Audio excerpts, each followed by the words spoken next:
can lead to plenty of different problems. All waste products from the bladder and pancreas go into the intestine, straight in the intestine. That's where they go. Now, when that happens, you will experience incomplete evacuation. You will not toilet all the toilet. Some will remain in there. You will also experience infrequent bowel habit. Now, this one here, there's no special answer to say man's supposed to go to the toilet 2 times a day or 3 times a day. Some people do it 1 time a day. Excuse me. Some 2 times a day, some 3 times a day. Some a whole week 1 time. But you have to be very careful. Number 3, straining. Let me say, okay, number 3, straining to of a bowel movement. When you go to the toilet, you start to strain, you start to force yourself to the toilet. All of those are bad. That's something about constipation. Chronic constipation also leads to migraine headache. Migraine headache simply means headache on one side of the head. When you are having serious headache on one side of the head, it happens many times. Poor immune system. When your immune system is there to help fight diseases, but when you have constipation, you have a poor immune system. Then you also have Parkinson's disease. Parkinson's disease is a disorder of the nervous system that affects movement. That reminds me of Cassius Clay or Muhammad Ali, but his was not because of constipation. It was because of boxing the many punches on the head, causing him a serious problem before he died. His movement was very, very, that kind of way. Now, some of the causes for this whole thing called tight stomach or constipation. Number 1, the diet. The kind of food we eat sometimes. We have to observe the food we eat sometimes. Lack of exercise. That's another problem, another reason. Dehydration. Some of you don't drink enough water. I've always advised you to drink enough water, always. Like this morning, I got my flask right by me. I've been drinking my hot water.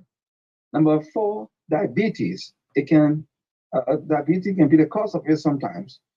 And number 5, when you ignore the urge of passing stool. Some of you want to go to the toilet, but because you sit in the meeting, you say, I will hold it.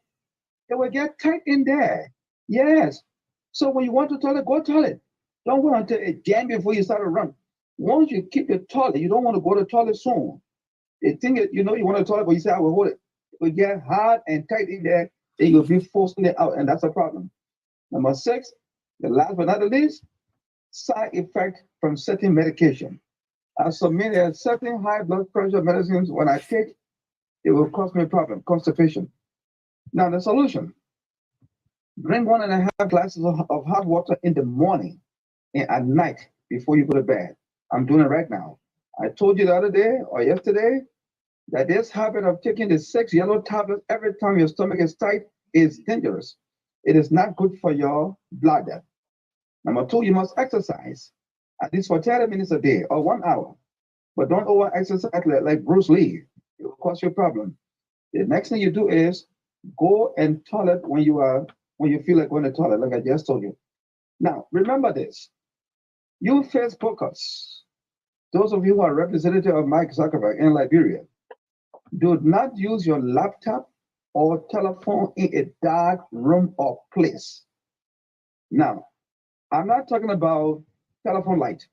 Some of you may say, okay, saying the scientists are saying that people should not use telephone in the dark. I'll put my telephone light. No, the light in the room should be sufficient enough.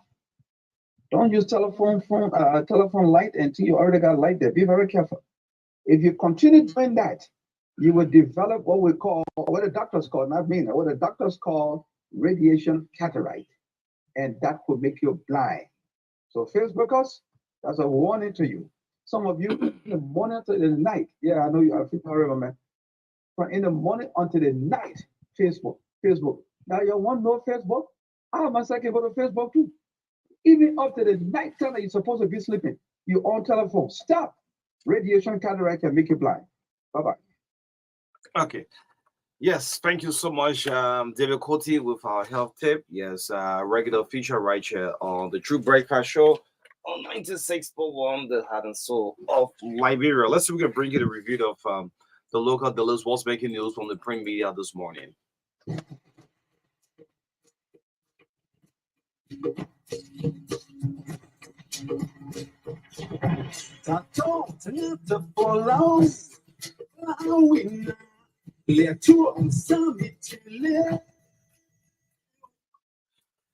So let's start out with the review of the local dealers. Yes, right here on the breakfast show, the Heritage newspaper, the front page of the Heritage newspaper, for the establishment of World and Economic Crimes Code. Marka is still committed, says Mika Boss, of course, has been captured on the front page of the Heritage. Grab a copy and read the rest of the story. Man kill wife for cooking cassava leaf soup, sentenced to life imprisonment. Victims, yeah. Also on the front page of the Heritage, you can grab the paper for just $40 on the newsstand. Yes, let's take the next paper. It's the Daily Observer newspaper, $40. The lead story on the front page of the Daily Observer newspaper, war crimes court imminent. Okay, the photograph of House Speaker Fonati Kofa here signing some document on the front page of the Daily Observer newspaper, and the sub lead story resolving the turning issue. You see also a photograph of well, I'm not really recognizing this person. EPA convenes retreat on carbon market framework. Okay, that's the Environmental Protection Agency. LEC PSU officers arrested over death of Caldwell resident. Yeah, so that's it for the front page of the Daily Observer newspaper. On the back page, it's a banner headline on the back page. Fit Unleashed. Healing Jesus campaign team of Ghana and the Body of Christ in Liberia commence crusade in Monrovia today. So yeah, so that's it for the Daily Observer newspaper, volume number 24. That's volume 24, number 41, the Tuesday edition of the Daily Observer newspaper. The next paper here is the Hot Pepper newspaper, also $40 on the newsstand. And the top lead story on the front page of the Hot Pepper is at NASCAP political embarrassment. Well, the photograph of Chairman Luther Tapes, Senator Prince Moi, also Senator Boto Cannon on the front page of the Hot Pepper newspaper. You also see Kamana Yeke, also the deputy at NASCAP, also on the front page of the Hot Pepper newspaper. On the top lead story, President Marka, Speaker Kopa endorsed war crimes court. That's a big one. So let's go to the back page of the Hot Pepper newspaper. President Marka concerned about situation at Burumbura camp. Okay, so the photo of President Marka on the telephone. Also, a demolition ongoing there at the camp. Apostle David Archer's faithfulness.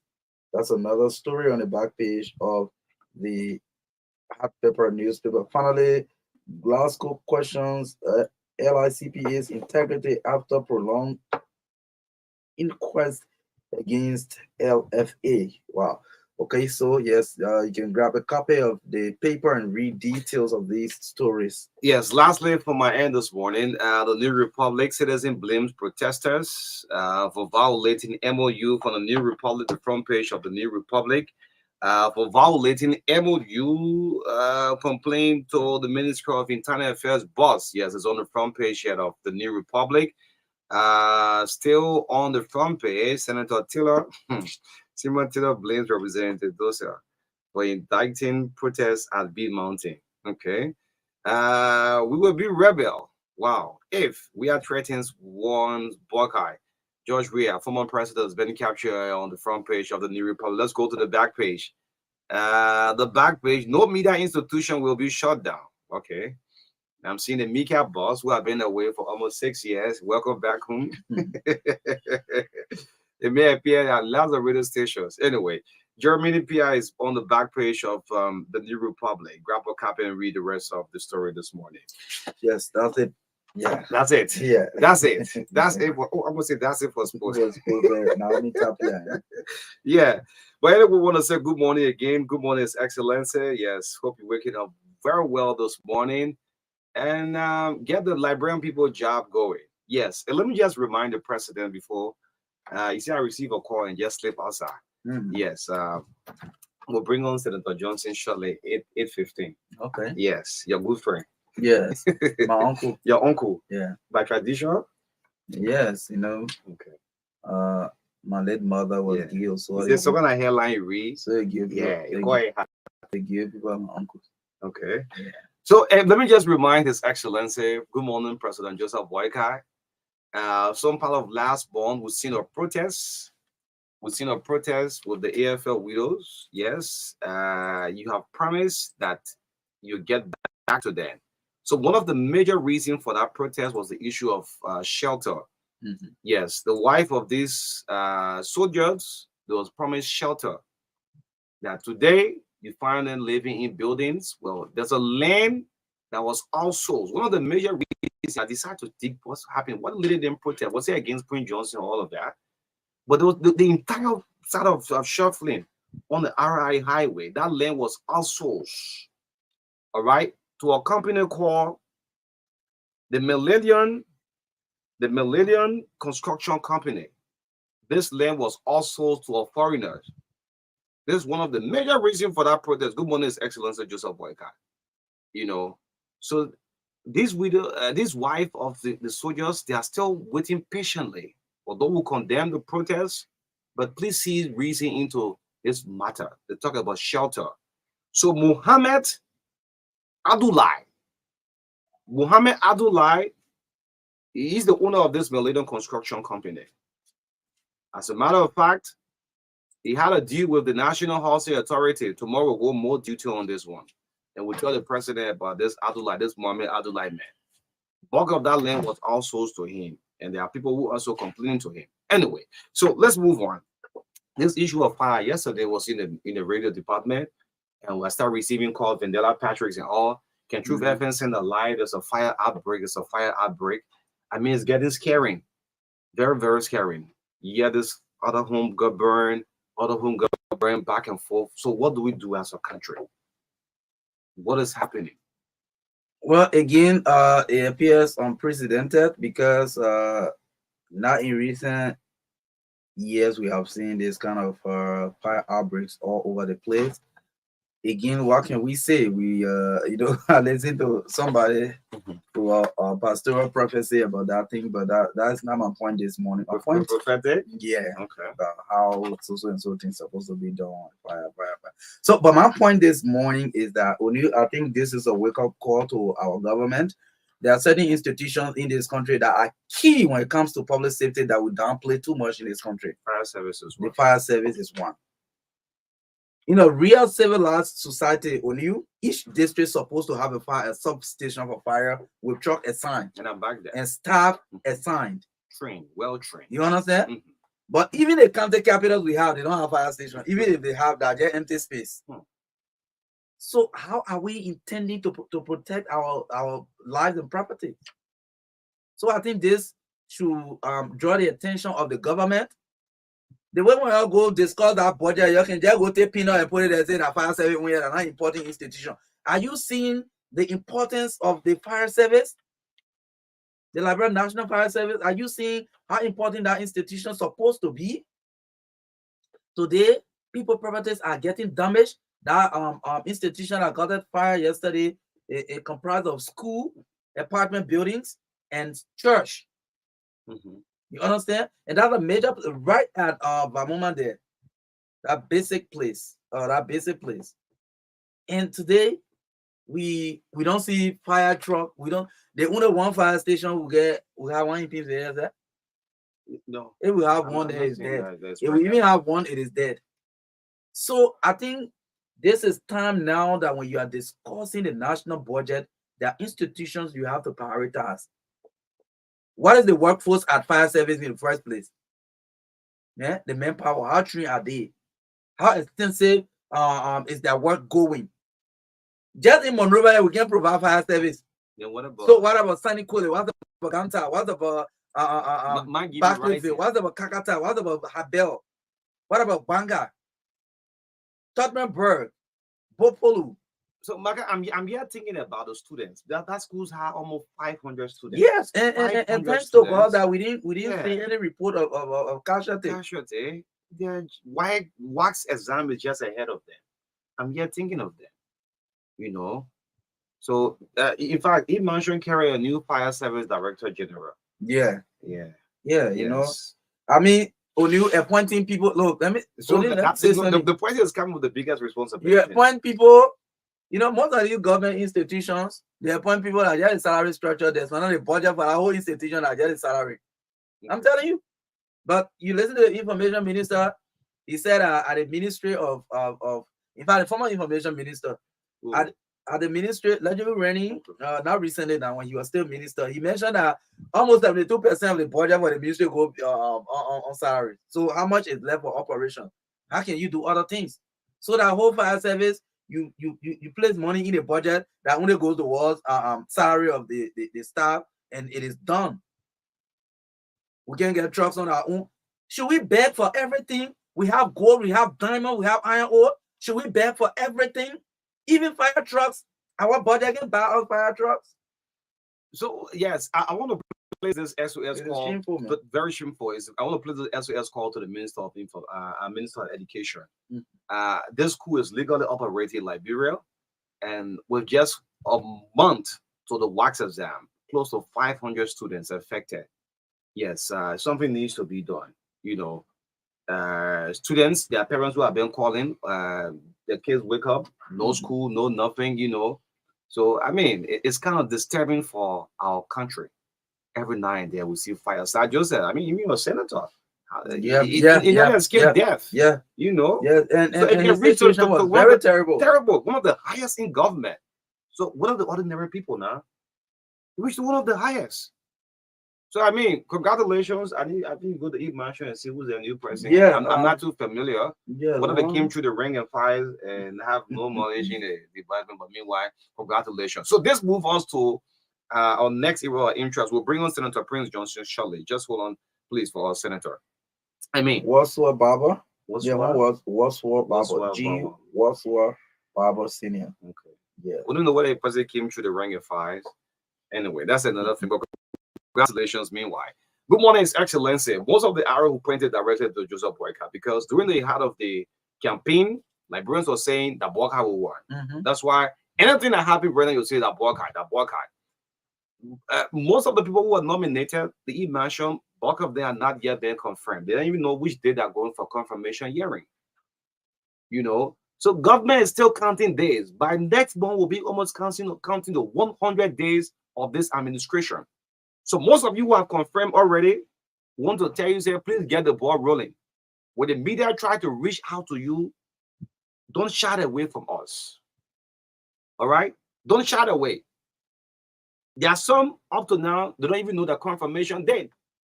So we want to bring this to the attention of the president, your family, your friends, the country, congratulate you all on the social media. You don't even know when you're even going for confirmation hearing. Do we have a listing coming for E-Mansion, or the Senate also producing our own list? It's another thing. Maybe the president don't know. That's why a member of the fourth estate can bring it to your attention. Is the Senate producing our own listing, or the executive mansion having names on the E-Mansion release? These are things, Joseph Boyka, you as head of state. Today, George Weah is gone. People are talking about Samuel Twain. That George Weah, right? And the new minister of information went and said George Weah should keep quiet and concentrate on private life. That Joseph Boyka we are speaking to. And also, embarrassing thing on yesterday, I don't know if we have time to even play the video. This issue of removal from job. It's a very sad thing. The video has been circulated, quoting the president, the deputy of NASCOP, Kamana Yeke. Yeah. Very embarrassing thing. I didn't see this happening nowhere in the world. You want to remove the president for the position? You sat in a meeting, Senator Prince Moyi. Let me call some of the names who were in that meeting. Very embarrassing. You have the Unity Party chairman. You have the Bon County Senator Prince Moyi. You have the commerce minister who used to be running around and promised Liberian people that 25 cents was going to be deducted. Was also Senator Bodo. Senator Bash, she always in all of the meetings. She don't even participate, but she's there always. And yeah, on a very serious note. Bodo don't say anything. Information is that the letter they have carried was to install her brother. My brother as NASCAR boss, as officer in charge of NASCAR. Look at that. Yes, that was why that's why I've been reading through. So these people was in the meeting, and guess what? They placed a call to Van Bommers, right? Mm-hmm. The boss of NASCAR. They didn't even want it. They didn't want Marka to call Van Bommers because they said, "Oh no, we don't want confrontation. So, we don't want." Yeah, but Kamala is the deputy to Van Bommers. So Kamala, you have been working with this. Let me tell you, they later intentionally did that to embarrass you because it appears that you are even teaching you what you're supposed to know. Of course, yeah, that why it appears. In fact, I was really, ashamed of what happened. Actually, the incident. You know she's the deputy. She's been a deputy. They later embarrassed the senators and the board chair of NPA to the extent that their faces, if you see the expression on their faces, you will know that they were embarrassed. And Senator Boye could just say, "Oh, no, we don't want that. You don't have to call. We don't want confrontation." Mm-hmm. The appointing power still have the power. They will take the appropriate action and follow the right procedure and where this is. So I mean, it's they established that letter that you carried yesterday without huge dedication. Why you carry huge dedication without letter, sir? But in fact, when you are replacing the Lotteries Authority, right? Mm-hmm. The LTA, did he carry a communication? What is so interesting to me, Marka, what get to me, to see the deputy of Van Bommers, was the one, like, you the head of the news department, RCR, right? Then your deputy is here calling you, Marka, I received this communication from liability, right? You have to be removed. Look at that kind of thing. The deputy, this is so embarrassing. This is a telling position. In fact, Joseph Boyka, these things happening right under your right eyes. So number one, if the president has made, that's why I say the presidency will have to speak to this particular thing and with urgency for that matter. Yeah. Because if that letter actually came from the president, if it is an appointment that what is the name? Let me get a name. His last name is Kane. The senator brother. Murphy. Bodo Kane brother. Councillor Murphy Kane. Okay. Now, if the president has appointed Councillor Murphy Kane as officer in charge of NASCAR, is supposed to be on the presidential website or the executive management website or even on the Facebook page. But you take one letter, several senators with the party chairman, everybody carrying the letter there to say, "Oh, we have come with it." The person, Councillor Murphy was there. Okay. Yeah. Murphy Kane. Yeah. The brother of the senator. Exactly. Okay. So the Babalu senator brother.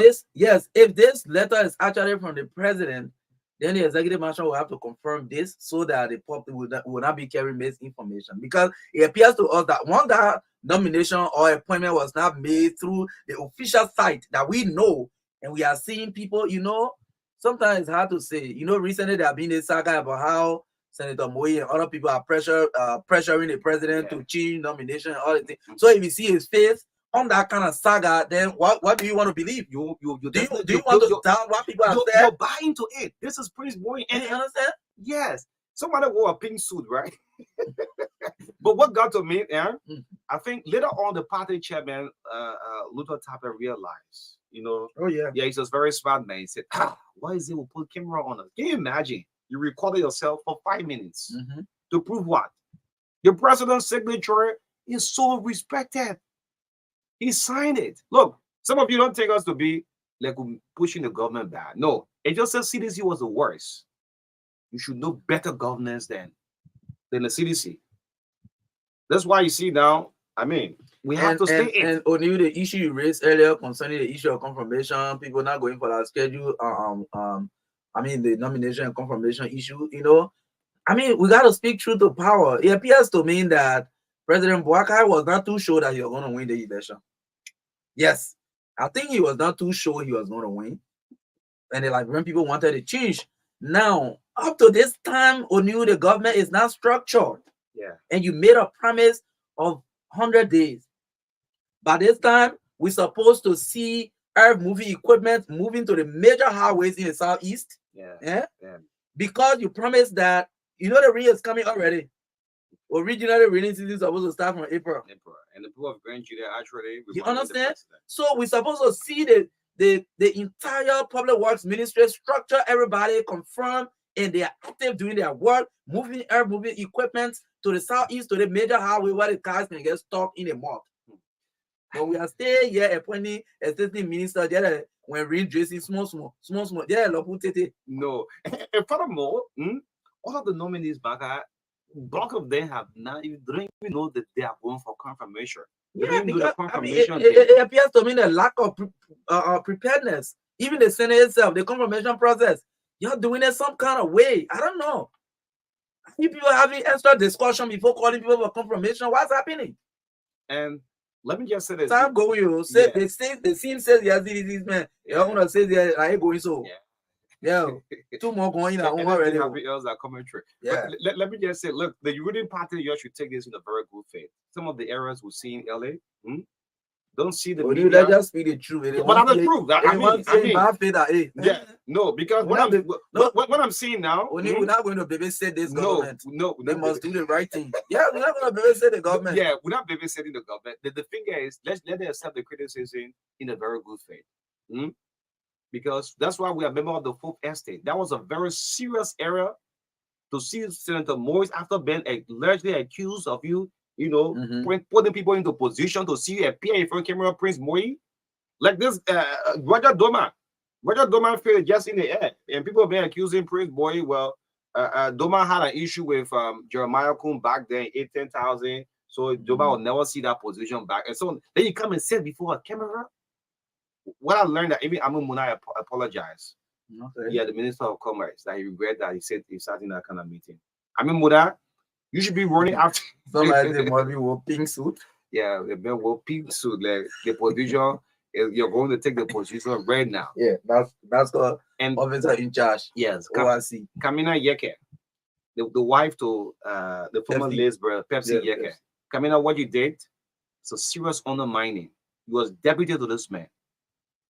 You was deputy to this man. So all along, your eyes been on the position. You took the phone and placed in a call. Can you imagine this? It's a serious embarrassment. Yeah, I heard say the people brought letter I know to replace you. They replace you. They replace you. So the letter here, I think Bababa even respond. Anyway, yes, let's look at pick Senator Prince Johnson on. Again, want to remind His Excellency Joseph Boakai, the widows of not a widow, the wife of the soldiers. Yes, one of the major reasons is because of the land situation. They were promised shelter. The land had been outsourced by this company, the Millennium Construction Company. Mohammed Abdullah, I'm going to go in full detail as to there are a lot of people who are being affected. All right, so let's we can bring on Senator Prince Johnson. Yes. Nima County 1. Good morning to you, Senator Johnson. Good morning, and how are you? I'm great. Are you in county or you in the capital? I will be going to Nimba, not very far from now, but I'm in Monrovia. Okay. Your voice sounds so energetic. All is well, I guess. Always strong. Our old soldier is always a brave man.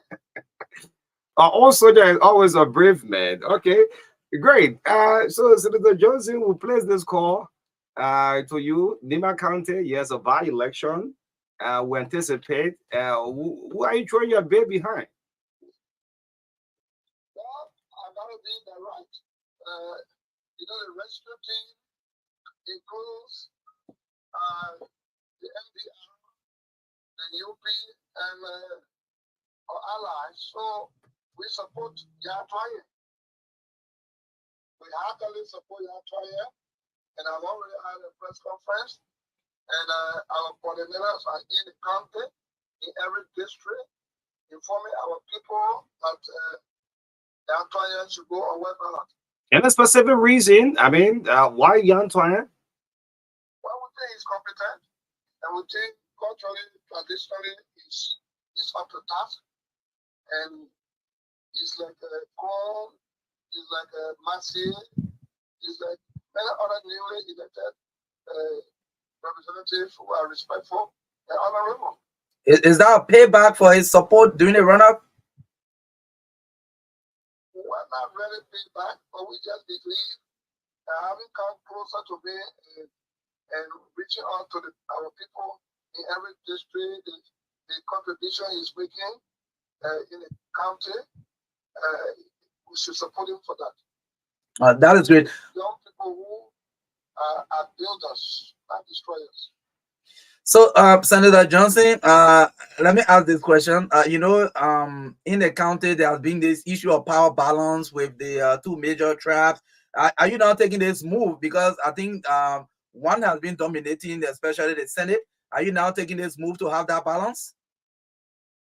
When you come to the elected position, one has to go, when you want to run for the Senate, one has to go to every district. And so when you are elected by the people, you take your seat. It's not about tribalism, truly speaking. Not about tribalism. Okay.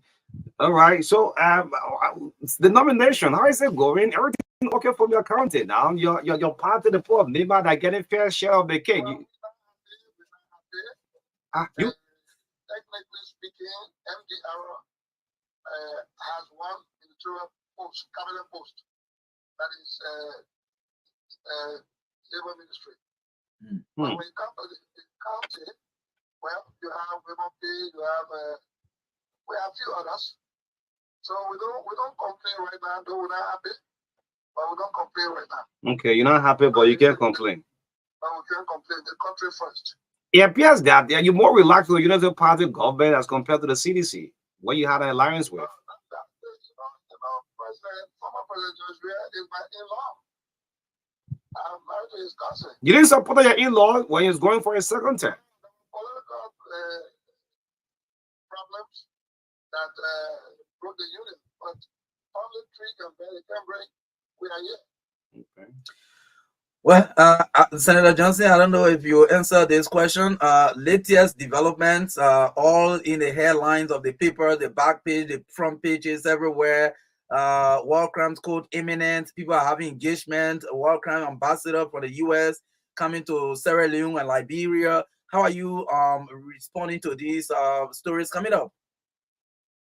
Well, the first thing I would tell all Liberians, they should pray. They should pray for our continuous peace that we have enjoyed for 20-something years due to the amnesty law that was passed and printed into M bill. The Accra Peace Accord was guaranteed by this amnesty law.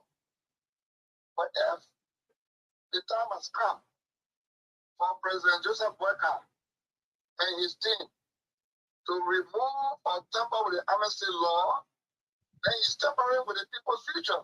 Currently, you got Allen White in Liberia. Allen White was not sent by the American government. He's an NGO who is looking for cases all over the world, but has failed to go to Israel to find out what is happening between the Palestinians and the Israelites. It doesn't scare you when each time I make mention of the war crime, does it scare you? Well, no, it doesn't scare me. It worries me because it may disrupt our peace. And there is any reason for the disruption, it will be difficult to end. Because those men that went to Accra, Ghana, I was not there. I only fought for 9 months. And I have every document, I have everything available to show you that the TRC is a book document. But if you want to bring the war crime to and targeting me, every media, bring Johnson. You know, are you the only general still alive? I mean, there are other people who participate in the war, but why is there Prince Johnson? I tell you what is going on. Do you mention me every time in every news media? There are other generals, there are other colonels, there are other majors, there are other officers who protected and work along with the commanders. And they are holding consultative meetings right now that speak to you. From the time Allen went in, from the time that video that is circulating was exposed, consultative meetings have been going on. And if you're not afraid of disruption and you want to tamper with the peace of the nation by removing the amnesty law, I can tell you for a fact, those guys that are still alive in the interior who are doing a gold business, the diamond business, will not sit down there for you to go after them. True. Lima County has more generals.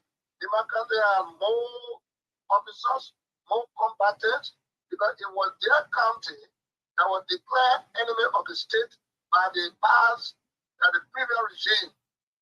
Okay? So you got more combatants there who liberated not only the country but Liberia.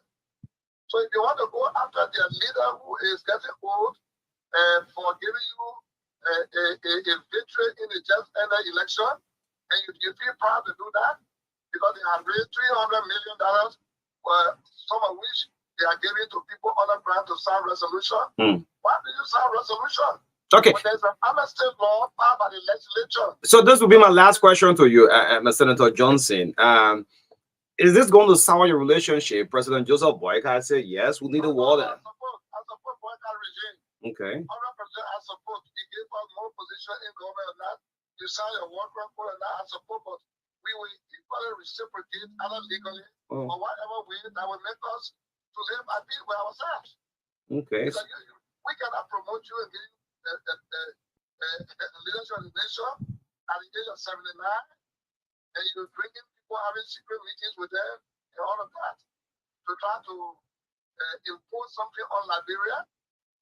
You think this thing is targeting you? Listen, but it's money everywhere. But the people who are listening every day, they know that you want to go after them too. For example, the economic crime. You will go after Mr. George William, right? You go after Madam Sali, right? You go after those countries that provided the training ground that you get in Masada. And that's going to be total chaos. Even the trouble in Pinjoy, you can't solve it. Even the 100-day delivery, when you're talking about the cow not issuing a month, when you don't have stable electricity. You remember this? Oh, yes. 100 days, you say what?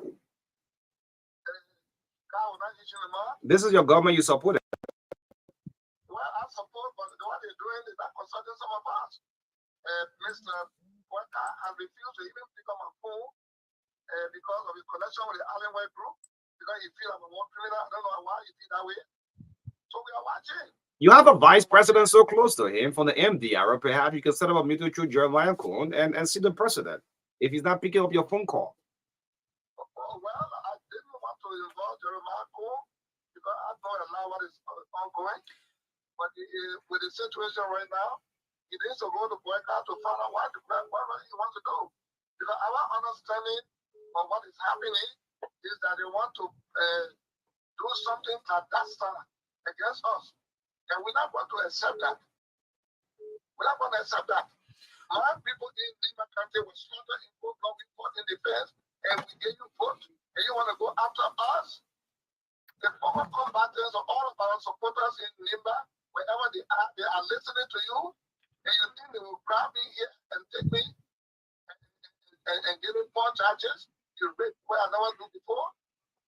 We are praying for peace. We ask all Liberians who are talking on the media. Maybe President Joseph Boyka is so busy. You could send you a text message. Senator Johnson, maybe the president is so busy. You could send you a message and he goes back to it. But why are you calling him recent days? Do you want him to abort his meetings with Adam White? Well, you have the right to meet who you want to meet. You have the right to meet who you want to meet. And that's what they're meeting. Are we stopping them? No. But the meeting they are holding has to do with repeating our law, even if they repeat the amnesty law that I didn't put in place, but the legislature did to bring to enact another law for war crime code. That is not going to be retroactive. Okay. And if this is an international thing, why do you want Liberian legislature to sign resolution when there's already a law? There's already a law. Let the newly elected representatives know that there is a law. And this law is the instrument of peace that guarantees our survival. Okay. Lastly, power in this nation. So as we take leave of you. With the law. Mm-hmm. The law is the law. Okay, the law is the law. On the Republic of Liberia Is the law. and rule against the prosecutory part and continue in the GRC. Okay. The law is the law. The law has granted amnesty. Okay. If I want to go, let's say people would die. Mhm. If I wanted to go after, even if I want to go now, after anybody who enters Lutheran Church and kill my people, if I want to go after those who put the 300 babies in the well upside down, some of them are living. The law says, no, don't go there, because everyone is under amnesty for the peace and stability of the Republic of Liberia. And this is why you have lived at peace for 23 years after a war. So you will cry and walk around, when the things are happening in India, people started running. When the things scattered in the country, I wonder when you were fighting, whether America came to help you with troops. No, they did not help you. They train the men in Mansanta. They train people in Mansanta. And this is not the American government. These are people looking for cases. These are people collecting money around the world from other financial groups. They want to instill break down our peace in our nation. Violation of human rights in one country is a violation of human rights in all countries, because we are all human beings. Nobody talking about what happened in Sierra Leone, in Israel. Nobody talking about what happened in Ukraine, but in Liberia. Poor Liberia. You are rich in natural resources, but very poor because of bad governance. We just elected a government that needs to attend to the development goal of our nation. That arrest, which is the agenda of the rescue mission. If you will leave that to come up with a peace instrument, this is the reason why all Liberians who defended this nation from dictatorship and fought in the war, they are holding consultative meetings on the day Allen West entered this country. And thank God for the electronic media. Okay. Everything that is happening. Thank you. All right. So as we take leave of you, try to call the president. Perhaps you'll pick your phone up. No, the president has changed his number. On Sunday, I requested that he kindly send me the new number. He doesn't want to affiliate with me because he's on the connection with Allen West. He feels I'm a war criminal, so he doesn't. How do I become a war criminal? And my name is in the paper everywhere. Prince Johnson. But I got followers. And there are other generals. And for Lamont, there are other people who fought to defend our country after I had gone to Nigeria. And if you want to go after that, but only using me, I'm telling you, please bring back your position. Because there's a law. There's a law. The law is the law. If you tamper with the law that grants amnesty to everybody, you tamper with your peace. It's not a threat. You got yourself to blame. Okay. Thank you so much, Senator Johnson. Thank you so much for coming through this morning. Thank you, honey. All right. Great. The voice of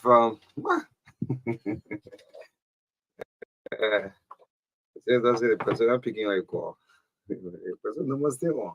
Anyway, so we have our guest from Grand Kitban County. As a matter of fact, he's one of the victims with us. Let's get a short brief up, man. The newspaper, man, waiting for headline tomorrow. That's what That's what message. All right, let's get a short brief out. We'll come back. We'll bring on our guest right here on the True Breakfast Show on 96.1, the heart and soul of Liberia. Don't go away. His name is Boyka L. Talifaro, a resident of King George in Grand Kitman County. Whose house got damaged on grounds that he ordered the police to share tear gas, right? So he's just walking to. Let's get a short break. We'll come back right here on the TVS. Don't go away. My name is O'Neill, along with Marka. Don't go away after this break. Oh, that Mr. Football darling. Jim again. Since when you start liking football with it? Oh, that only score was yes, that I'm feeling that no more now. This year just going nothing. Yeah. Myself been playing to score more goals too. I've been playing since day. Be a football zone. Score goals with your fingers by activating any orange service in the Football Zone campaign. There are 200 daily winners of 1.5 gigabytes of data, 101 weekly winners of a 50-inch TV, 125 kg bags of rice, 32 monthly winners of 1 keke, 1 motorbike, and 30 smartphones, and a grand raffle draw of a brand new vehicle. To check your goals and for more information about the services to activate, dial star. Starting today. Why not have a little more fun? Why not use money this easily? 96.9 the Marka is live, and Sackley PA 96.1 also live with us this morning. Yes, so we have Boykai L. Taliferro, a resident of King George in Grand Kitman County, live with us on the first segment of the TBS. Good morning to you, Boykai. How you doing this morning? Yeah, good morning, Renee. How you doing? Great. And good morning, Labyrinth. Great. Yes, Grand Kitman County. How is it? Well, I think Grand Cape County is okay. It's calm right now. Unfortunately, last week things were a little bit upside down. Things are a little bit upside down. So let's start you up down. We have to be captured on camera. If we can go through them, we'll let the live go. Yes, so I placed this call for you because I saw your home guard vandalized, damaged. Great. Was it on grounds that some residents said that you instructed the police to use tear gas? I'm thinking, what sort of power do you have? Let's hear you. The unfortunate situation. I have gone to a traditional town called Manongodua to embody the invitation of the Parliament chief. Of course, the Senator Taylor and myself had some beef, since 2 years ago. So the chief and elder decided to reconcile us. So they invited me, and I went there on a Wednesday, Thursday, Wednesday, Tuesday, and Wednesday. While I was coming back to Morovia, I coincidentally, met road protesters with their roadblock, and I stopped the car, got down, and I greeted them, spoke to them, asked them for access, and some of them disagreed and some agreed. But then I didn't want to oppose anything because these are people, most of them know me very well, and I also know some of them, so they were very peaceful. Talk to them. I mean, some insisted that I won't go. I have to join the protest with them. I told them I was not prepared, and besides that, I have a lot of things to do in Morovia. So why having the conversation, the police came from the BMNC premises with a pickup, and they didn't talk to anybody, and they removed one side of the roadblock, and the pickup passed through, and the rest of them back off and went back to the BMNC fence. And in less than no time, I also called the driver to cross the car. The driver crossed the car while I was trying to leave, cross the roadblock, and one of them held my coat. And he said I couldn't go because I would have to join them in the protest and so forth. I told him, no, I'm not prepared. And besides that, you're organizing your protest, you didn't tell me. And so I'm so tired, I have to go. So please let me go. And he kept holding my coat. So I didn't even know that there was additional roadblock ahead. And not knowing some of the ERU or PSU have come and they couldn't cross. So they picked up that pass, they went to get the ERU. So by the time that identical group came, they got down from the car, they lined up and started pushing us. And they joined behind. In fact, everybody started running, going back in the town. So I was managing to come back and get in my car. And another police officer started chasing me. I have to tell him, oh, chief, this is my car. I was not part of this process. And he used a preferred language and he let me go. By the time I got on the car, somebody called me from the community and said, oh, the people of the protesters are breaking your house on grounds that you have authorized the police to share tear gas and shoot them with live bullet. So I was surprised. So I mean, I was so speechless and I got afraid.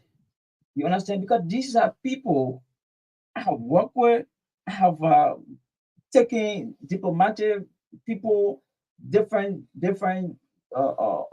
organizations, civil society organizations. Have you been in confrontation with the resident of Grand Kidman? Because with your home being vandalized, not your home alone, but other schools like the school that was constructed by B Mountains. I mean, I can remember. I can remember. I think the only thing that I can remember is that this going election. I contested the elections, and the very community, the stakeholders, asked me to contest that election. I didn't even want to, but based on my contribution in the community, they kept behind me for about 5 months, which I accepted. So I was so surprised that they would even think that I have the first authority, right, to instruct police or state security to say do this and do that. Because I'm not affiliate of security. Of course, I'm not against security because I know that securities, even if I were an affiliate or I have the contact as compared to the president of Liberia, I don't think I have such mind to give such instruction. So since then, how do you manage it? I mean, your whole home vandalized. I've been in Morovia. So the few days in fact I just wrote a complaint to the RG, and because I have been receiving a lot of text messages, some people threaten my life that when I get to Cape Mount, they're gonna kill me and sorting me and so forth. But I think this is just beyond protest because if this protest was actually in the interest of the community or Cape Mount, right? There are two high schools in Golakone district, right? And this is the second high school constructed by BMSC. Even as that, we have to hold BMSC to the neck, and they successfully build the high school, and this is the first semester of that. BMC built a high school. What was the high school affected? This is the high school they vandalized. This is the very high school they vandalized. The people that said they were protesting or they have gone to protest for development, right, have gone to vandalize the new school. They went, even the instructors, because the management constructed apartments for instructors. They went to work and looted those instructors' rooms. They took their mattresses, they took their televisions, and took it away. So that is the irony about the whole protest in the interest of Kematini. So let me bring you up to date. I've seen Senator Simon Taylor asking the police or the authorities to investigate those. What's your take So on that it? also joins Senator Taylor, and I want to publicly declare that I'm available for investigation.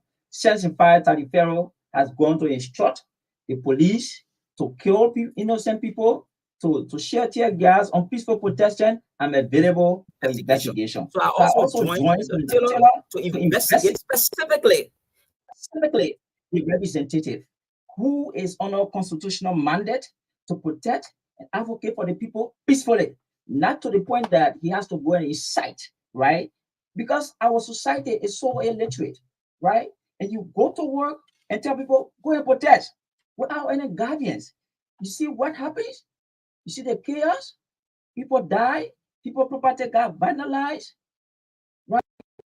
So I think the situation worth thorough investigation and a logical conclusion. Because if we don't do that, yes, I don't know as to whether you saw the chiefs, elders, and youth of Golakone district.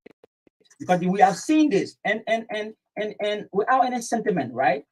We have considered this as tribal action. The King George situation, no different tribe property, were damaged. Only one group of tribe. There was also a protest in another community, another project of BMSC. They call the place Matamo Corridor. Not a single individual property was vandalized. Only in King George. So I think central government should pay keen attention to this King George situation, or else tomorrow something else may spark up from there beyond just advocating for development. So what you have thought is protests let's say supposed to be, because when we saw wounds on police officers, on citizens, people dying and all of that. I mean, I know you regret the situation, but I mean, by what means you think the citizens, if they feel affected by the operations of the company, should convey their regrets or their dissatisfaction? So I've been doing a lot of social work, right?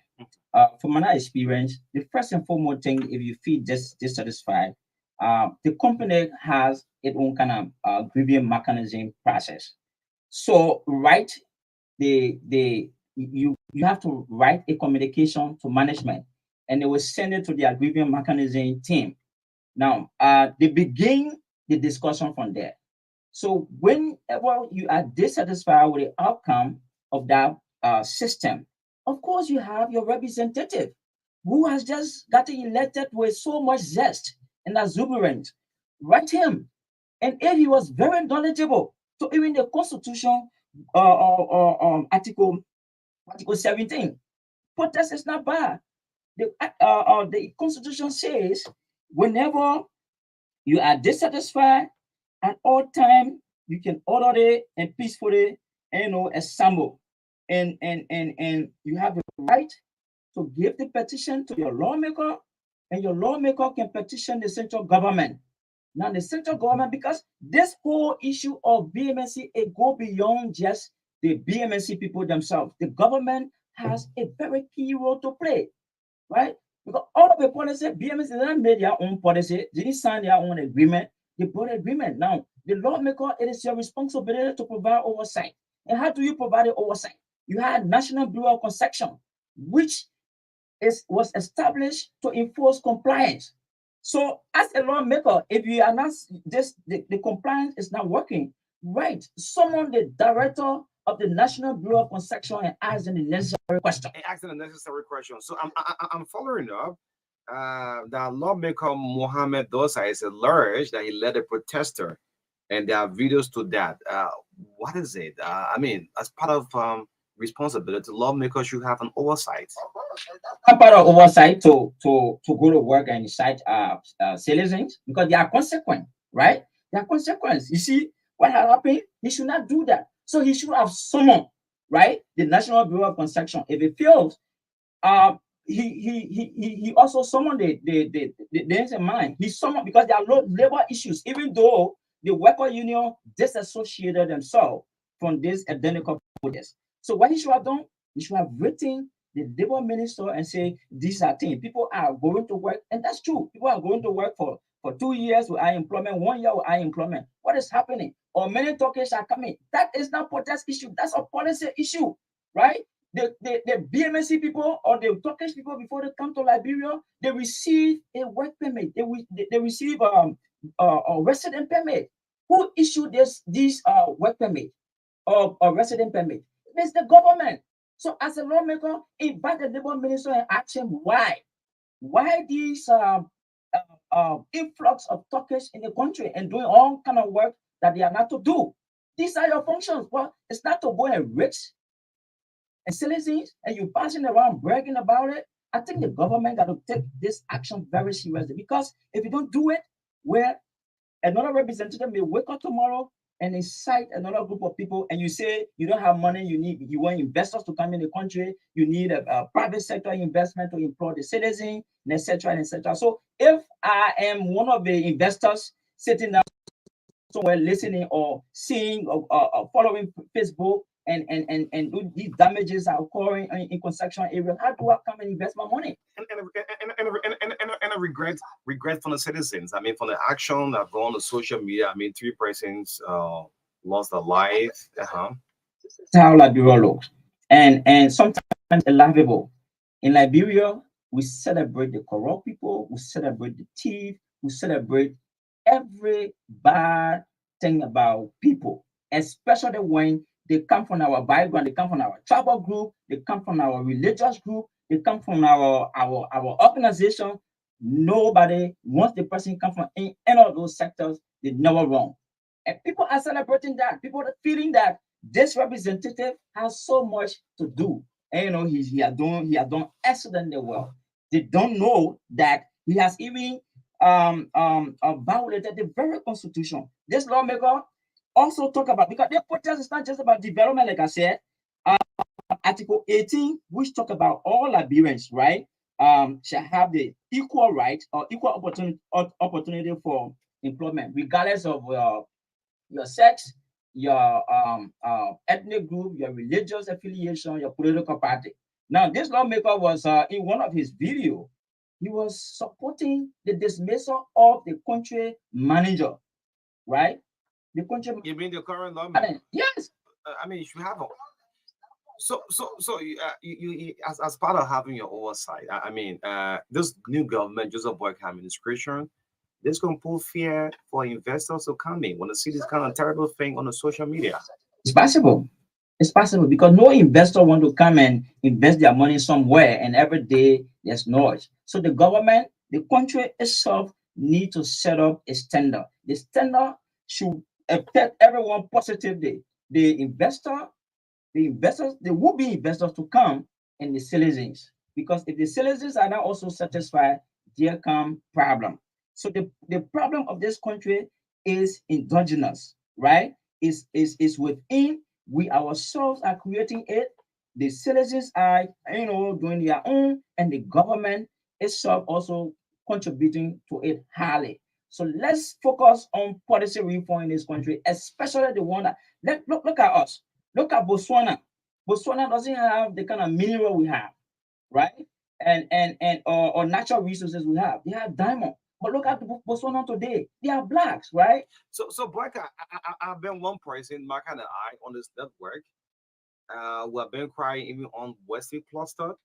But want to say to our lawmakers, when we see there are major issues are part of the oversight, bring these people, like the most recent one, China Union, right? For the formula, for push it out until the management appear before the house. Same thing happened to Sami Dabi. Today we don't have Sami Dabi. Anyway, yes. So because of time, quickly. That is the way to go, right? And that's why we are electing lawmakers or government, right? That's the way to go, because if you don't do that, people you may scare investors. Okay. This protest, the senators, the Taylor condemn it. The citizens of Gola condemn it because. But hold on. Because when you speak of students that Taylor, I become so angry. Yeah. Anyway, just continue your statement, man. Yeah, man. All the citizens of Gola right, condemn this identical protest because in fact it is Gola that this whole protest took place. None of the citizens, especially stakeholders, were informed about these issues, and they should not have been like that. Because the thing is, Honorable Dosi, right? What the first and foremost thing you should have done is that have stakeholder engagement upon your elections, and BMC is no exception. BMC work in your district, they are one of your stakeholders, right? And even here by here, you have manual weapon during the campaign. Many people complain. Go there, go see the houses that people living in. So BMC is even better than the minor weapon where he come from. Now you have Medina Rock also there. He own town benefiting Medina people. They are the only people that are benefiting. All the communities, villages around the Medina Rock also, they are not benefiting anything. So how can you leave it and go to Gola and vandalize people property and target Tarifero? So please, we are calling on government, central government, to probably. Are you his political rival? I mean, probably that's how he feels. And so how do you feel? That's how he feels. What's about you? How do you feel? We have gone to an elections. Election has ended, and we have gone back to normalcy. So I think we should work together as Liberians to develop this country. This is the country we have. So nobody should target anybody. I'm not a target to him. I may not even contest any longer into politics. right? I'm doing my different thing. I've been doing social work all along while he was sitting in America. Okay, Marka, yeah, Yeah, yes, so yeah. what breaks my heart in that protest is that a new radio station was vandalized. The radio station in Kinja, you know, they carry all of the studio equipment, including the VOA satellite dish and receiver there. What? Yeah, because I think they relayed it, you know, VOA and some of them. I think it's bad. Yeah, This is our own sector. Those you know that were constructed for the workers, they vandalize it. They burn the police station. So is that development? Is that what you want? Anyway, let's take a few public reaction, Buck. Yeah, I want you to hold on. Yes, just hold on a little bit. Yeah, but when you speak of Simeon Taylor, let it go. Gula condemn it. Not Simeon, you know, because Simeon is one person who will be dragging on Western Plaza issue, and he has been very, very, very silent all along. Anyway, yes, a victim from the recent protest in King George, Grand Kid Mambaga to the Pharaoh was on the True Breakfast Show. Call us on 0770-153-265. Let's pick some reaction from the public this morning on the TBS, at least for 6 minutes. Good morning. Good morning, sir. Morning. I think that's my calling from King George. You call it from King George? Okay, go ahead. Yeah, let me congratulate Honorable Bakar Pharaoh for him being peaceful in the protest and other things. For one of the level respect, Sukuma is Honorable Bakar Pharaoh. But you see, the information that goes around here is misleading. People are not giving real information to people. And there's no protest that came were lead by people, the people here. Certain group of people think that they are involved on and other things. So for us that are working up and down to stop us, we are not waiting. We sit at home and watching the people. The representative came and said we should wait for 1 week. And we are waiting. But Honorable Tarafero have never taken part in the never protest. We saw the protest that Tarafero were in. And we saw how it went. It was successful. And we did that. But for them, certain group of people is screaming. Even the area the recreation center where we used to go and have shows. Even the community, they gave the community chance to have shows there and other things. Now we can go there and other things. So for some of us who are pressing on other things, they even bring up to us. We have ourselves. And after this time, we have ourselves King John now. We just keep back. So go to work.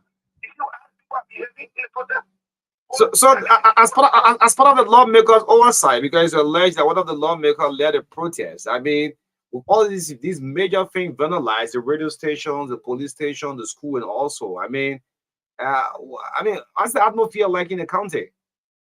Yeah, I'm watching I'm watching it carefully. Other thing, some of the meetings when you go at night, one of the things we saw is and we was there.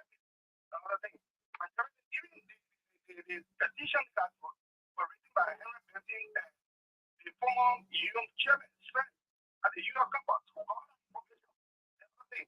So we are watching them. Okay. All right, Isaac, thank you. Let me pick pick two from my end. I got two from his end. No, I'm hearing myself in the background. Move on the radio. No, I'll let you go. No, I'll let you go. Yeah, I'll move on your monitor. Good morning. No, I'll also let you go. Turn the radio off. I know you're all calling from my contact grandkid. But good morning. Good morning. Morning. Yeah, my name is Boma. Boma, where are you calling from? I'm calling from King Joy right now. King Joy. Okay. Yes. You know, the whole thing here is not correct. Because already there's about the radio station that we just built to the help of the people of Kola Company. The company told our radio station, we even have a satellite dish. That only frustration went to what they did. That took everything away from it. So where are we going? And then what they call those that they don't know making it by Kawi. If they can't count how much people in the country and what you think is about. Okay. Thank you. That man for the Vasa, I for the Mendesa. When you're Bob man talking, you know script. Yeah, I for the Mendesa, I for the Vasa. Let me see. Yeah. Morning. Well, this is different from Fala. I call from Lofa Bridge in Golakone District. Lofa Bridge. Well, thank you for hosting our brother. through as a family because we are following you directly from the affected area. Well, like my brother said, you know, our brothers, the way they proceeded in this protest, it seems like something that they are targeting a certain group of people and which we have discouraged. They did it before. We asked our brothers to leave Matango, where they live, and now they came to King George, vandalize the home of Tarafero. But why is even more sickening, brother, is you say you are a citizen or a well-wisher of that community. How can you vandalize a vocational school where your children should go and see education? And this is disheartening. And we know those are behind. And Mohammed Dosi. No. But I put lawmaker, you're addressing that, please. Which district is from? Somebody will help us. Okay. Is it District 1? Is it District 1, Dosi? Okay. Okay. Yeah. Okay. Yes. Just speak from your end quickly. Yes. Let me see this one. Yeah, lawmaker. Anyway. Good morning. We were in Western Liberia. Yeah. Go ahead. Good morning to my name is Joe Kamoa. Joining this morning for Lower Market District. Let me appreciate the few guests for his deliberation. I did follow him closely, but in my mind, I think the few guests is trying to spark another tension in Grenkin or County. How? That friend Joma, you wait. But what means now?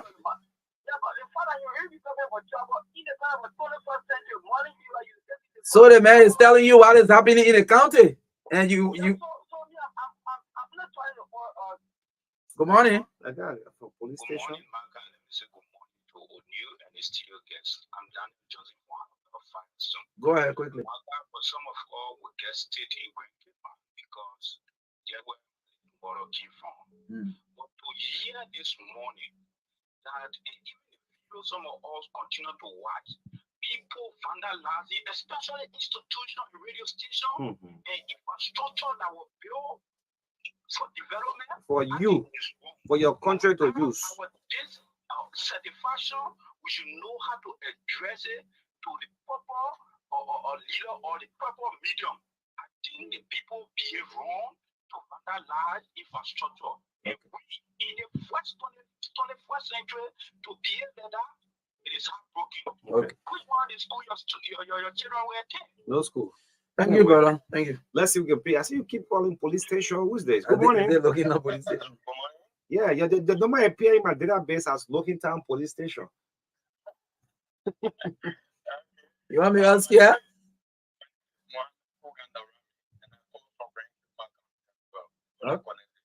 Okay. Police station. Go ahead. Well, let me give you small information on the protest that was organized had a specific goal, and the reason why people were the communication they must tell it to this affected community people to sign to remove the country manager and be replaced with one Sanowin. The Sanowin went for the same company as the government reporting manager and community relation manager at the time, who could not report anything to government that Pierre Martin is doing the wrong because Pierre Martin was paying. Okay. The same Sanowin men have come back in certain people because he and those who organized the protest came from America together to contest the election. Unfortunately for him, he lost the election and those he won. So those he now promising now, okay, I will make sure you get a country manager position. Which district is Danny Green Kid now? District number 2. Okay, district 2. Representative that organized the protest is what I'm talking about. Okay. All right, so we don't quickly, we don't have time. Yes. So he organized the protest so that they will remove the country manager to replace the Sanowin. But because that letter is not material, that's why they went to count now to extract the alert of count that will benefit workers and other people. But the other count is to replace the country manager. Okay. The main count to replace the country manager. What's the guy? Major Baudry said I'm afraid of police. I hope he's not being afraid of police. Yes, Buckeye, we don't have time with us, the folks on LRA. Yes, people love time business, so we don't want to go into that time. Just use the next 2-3 minutes. So thank you for the opportunity. Before I leave, please, let me reiterate. Publicly, I'm available to the National Police of the Republic of Liberia for investigation. I need to be investigated because the public need to know.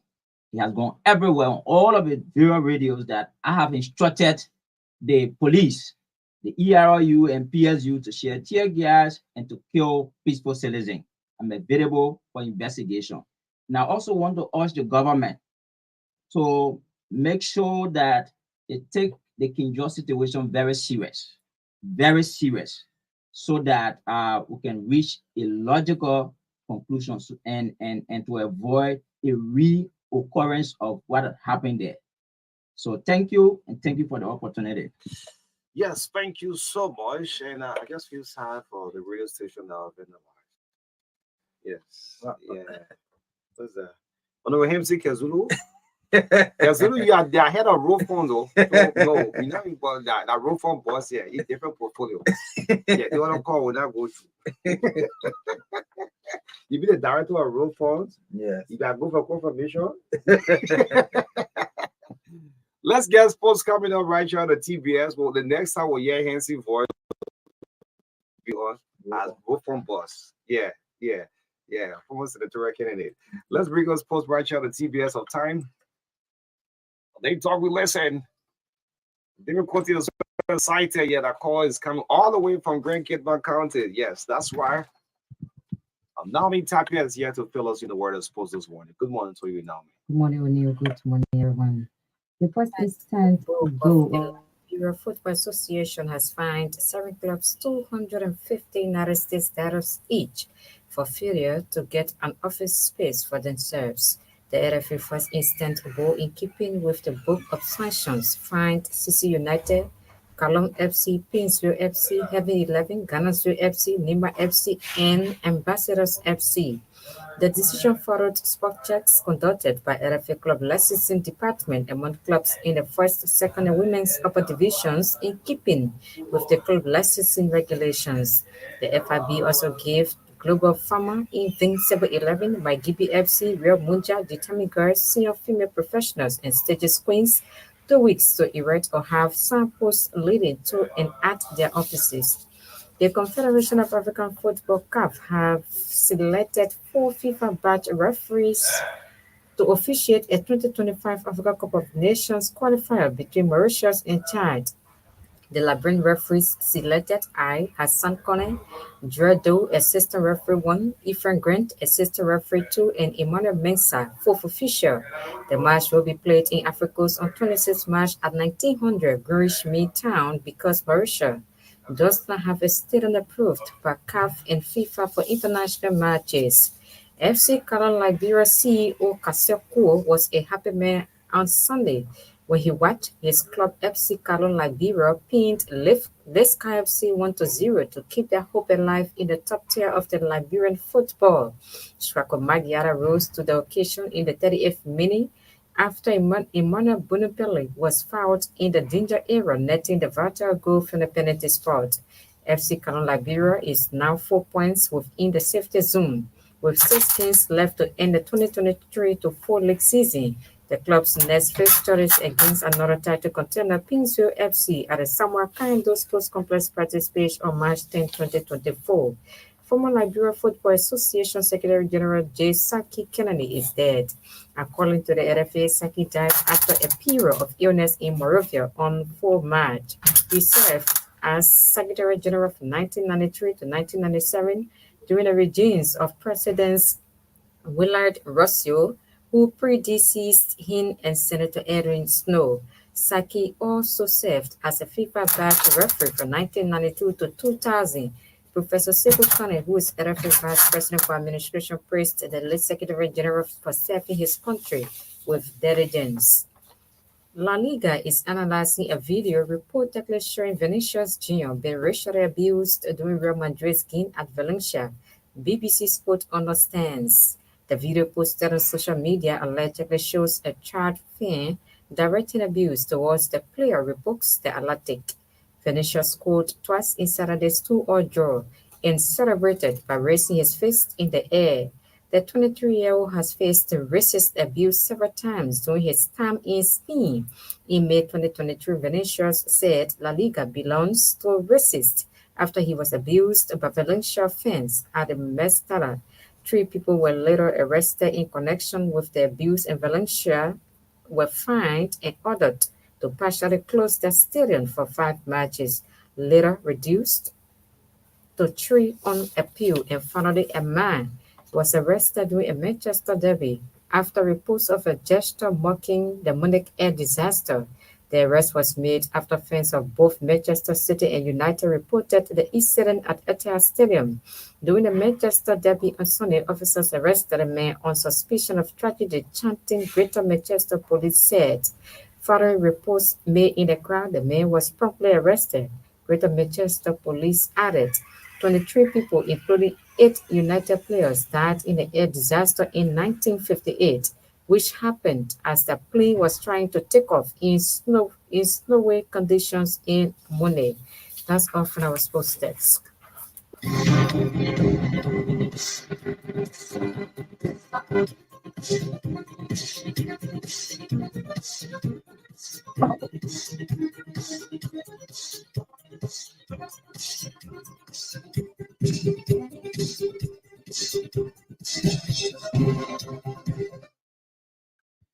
Well, thanks to Naomi Tapia for bringing us sports on the TBS this morning on Truth 96 for 1FM, like we indicated. Coming up shortly will be our guest from the Liberia Revenue Authority, LRA. So we will have with us this morning Mr. Isaac B. Stevens. He's the Assistant Commissioner of Taxpayer Services Division, Liberia Revenue Authority. He will be our guest this morning, talking a lot about the real property tax payment with key talking points this morning. And this interview is relayed this morning on Banner FM 98.5, Joy FM 101.5, and Spoon FM 107.5 this morning. So Mr. Isaac B. Stevens, the Assistant Commissioner for Taxpayer Services Division at the Liberia Authority, will be here this morning. I think he's here already. Yes, there was... Okay, I think our guest is already here, so let's just join him this morning on the show. Good morning, sir. It's great to have you again. This morning as well. Okay. Well, generally, how is the Liberia Revenue Authority? We know there have been transition. You have a new boss now. So how is the institution? Well, the institution is going well. We were exceedingly excited this Friday when we received our new Commissioner General, Mr. Double Jalad. We were electing in terms of his vision for the institution, talking about integrity, accountability, commitment, and staff welfare. So I think we are buying into his visions, and we at LRA, all of the employees, we are going to cast that vision to make sure that we mobilize the revenue that our country needs to bring in essential social services to our people. Okay, I know you are here helping, and yes, so you care to tell us a bit about, your own work at the LRA, especially the division you are heading. Just a bit before we go into our topic. Sure. Yeah. My division, the Taxpayer Services Division, is the division that serves our public or the public in terms of disseminating information relative to taxation in Liberia. Our goal of the division is to provide exceptional customer services to our people. We educate, we provide awareness, sensitization, to our people relative to meeting their tax obligation. That is what we do, and we do that around the country so that we have informed taxpayers. Yeah, so the subject of our discussion this morning is real property tax payment. So tell us, what is real property tax? Real property tax is a tax that is paid once a year on real property that are owned within the Republic of Liberia. That's what we call real property tax. Again, they are tax paid once a year on real properties that are located within the borders of Liberia. That is good. So now, what is real property? Real properties I call it immovable property. They are tangible, fixed structure, and it includes land and building generally. So generally, when we say real property, we are talking about land and building and other fixed improvement to the land and or the building. So essentially, again, when we talk about real property, we mean those that cannot be moved. If you go on the road now, you will see a lot of booths. They're probably selling scratch card or changing money. Those are not real property because we can move them anywhere at any time. But we're talking about fixed structure, like this building where the True FM is hosted. This is a real property. The ground on which Truth FM have here, the land, of course, that's real property. So essentially, real property includes land, building, and other improvement on the building or the land. The land in terms of even ones that are not developed with no structure? That's correct. Whether it's developed or not, it is taxable under the laws, the Revenue Code of Liberia. So, how does the LRA go about collecting the real property tax? If I may just ask, what is the tax rate of each category? Because, or maybe you can re-emphasize the categories, and then we can see how, how or what is the tax rate of each category? Well, yes.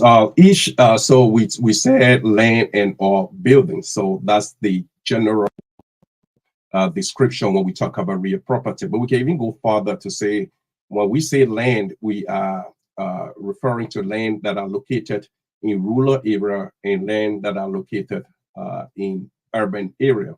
And when we talk about building, we are talking about residential, we are talking about commercial, and we are talking about industrial. So we can subclassify the major category of real property, land and building into those subcategories. So again, like for land, we're talking about land located in rural area and land that are located in urban area. And then when we talk about building, we are talking about commercial, industrial, and residential. And they all comes with different rate. But I'm just, for the sake of time, and let me just talk about the three major real property tax kind that we administer in terms of revenue, major revenue generation in this tax category. Okay. Yeah, so we have residential, and residential is where you live. You and your family live. The property is not being used for profit motive. You simply live there, and it's a dwelling place for you and your family. That's residential. And then we have commercial. The building is used for profit motive. In other words, it is used to generate income. That's commercial. For example, you have rental buildings, buildings that people rent. You have, hotels, and then you have like store, and stuff and things. Those are all commercial property. And then we have industrial. For industrial, we have these are like factories where goods are manufactured for resale, whether wholesale or for retail. But for example, you have beer factory, you have Coca-Cola factory. These are considered industrial properties. On the land side, like I said, we have land that are located in rural area and land that are located in urban area. But the major one that we normally administer in terms of land at LRA is empty lot or city or town lots. And that one, the rate for that is 3.5% of the market value of the property. for land. And let me just retract a little bit. For commercial building, it's 1.5% of the value of the property, and for industrial building, again, it's 1.5% of the value of the property, and for residential, is 0.25% of the value of the property. So, if you have, let's assume you have a land and you bought that land for $2,000, a city lot, maybe in Pingsville here, and the current market value of that property is $2,000. If you take that 2,000 and multiply by 3.5%, you'll be paying roughly $70 a year for that property. Okay, but let's assume you bought a land or you have a building that costs 10,000 United States dollar. If you take that and multiply by 1.5, and if this building is a commercial building, multiply by 1.5, you'll be paying roughly around $150 a year. Okay, so real property tax calculation is on the basis is on the basis of the market value and the rate applicable to that particular property tax category. So it appears to me that the house or the structure, the tax rate is lesser than is less than the land that is not developed. Well, that's true. Why is it so? Well, especially our country needs so much development. We want people to buy the land, but we want the land to be developed, to be put into a productive use, whether it's commercial, whether it's industrial, or whether it's residential. And so we want to disincentivize people who buy land and just keep the land. They're not developing the land. And in some cases, the land are located in the cities and they grow grass or weeds. And a lot of time you have rodents, roaming around these places, cats, mice and stuff. And in some cases, they even use this empty lot as a dump site, within the neighborhood. So people who have buildings around this area can never really sit down and enjoy a quality of life in terms of the air that they breathe and so forth.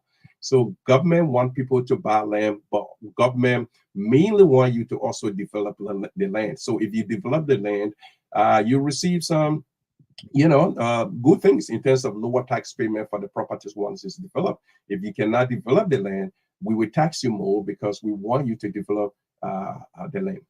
We want you to develop the land, and if you cannot develop it, you can sell it out to someone to develop it. Okay, so let's look at some of the processes for withholding on both residential and commercial properties. So actually, it begins with registering your property. The law says if you purchase a property in Liberia, or perhaps you are gifted the property. However, you acquire a property in Liberia, the law provides that within 30 days of acquisition of that property, you are supposed to register the property with the Liberian Revenue Authority, get an assessment of the property, and begin to pay your taxes. So we will need your deed, we will need your national ID. You bring a photocopy of your deed and even a photo of the building. You bring it to LRA, we will produce for you what we call tax identification number, TIN. All right, tax identification number, and we register your property. For residential, the law provides that you, the owner of the property, will give us the value. Okay, you give us the value of the property, and then we use the value of the property, along with the rate for that particular category of property to assess you the taxes that you're supposed to pay. For commercial, how can you be sure of the figure they will be giving you as value? So you are declaring, okay, this is voluntary declaration, especially for residential property. What we are saying is we hope you will be honest and truthful, that you will give us the current market value.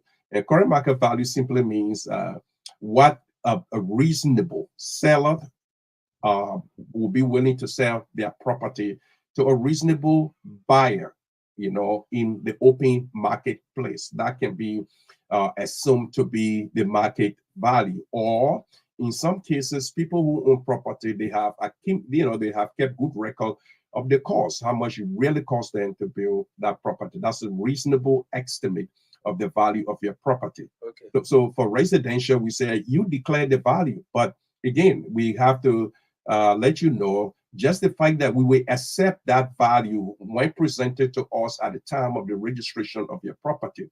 But the law provides that we can always, at any time, go back to reassess that property. If for any reason we believe that you may have understated or devalue the market value of your property, we have the right to go. But because we do not have all of the resources and the manpower to, assess, to value every property in the Republic, we ask for voluntary declaration for residential property. But again, for commercial, like I said, you are required to engage the services of an engineer, a certified engineer or architect, and they will do a valuation of your property, and you submit that valuation to us, and we use that valuation as the basis for your first assessment. But again, the law also provides that we can always go back to reassess the property if we feel again that you may have understated or devalued the value of your property. So that is the first in the line of processes in reporting. Yes. So now you come to LRA, you bring a photo, a passport size photo, you bring your national ID or maybe travel. I think right now it's the national ID or passport that we're dealing with, and then a picture of your property. We will register you. We will produce you a TIN number, the tax identification number. This number is unique to you. You will be the only one having this number in the Republic, and it's also used to identify you as a taxpayer in Liberia. All of your tax transaction will then be done through this tax identification number. So before we move to the next question, a follow-up to this one, you mentioned voluntary declaration. Why if a person who's supposed to be paying tax, since they are not compelled, they have to do this voluntarily, why is they renege on doing so? Well, there are remedies for that prescribed in law as well. If you fail to pay your property tax, the law says that if we already have you in our system, we can, do an analysis of your tax obligation. But before we even do that, if you are already in our system, we will send you a letter of determination to say you are delinquent on the payment of your taxes and that you need to come to LRA so we can reason together and see how best you can fulfill your tax obligation.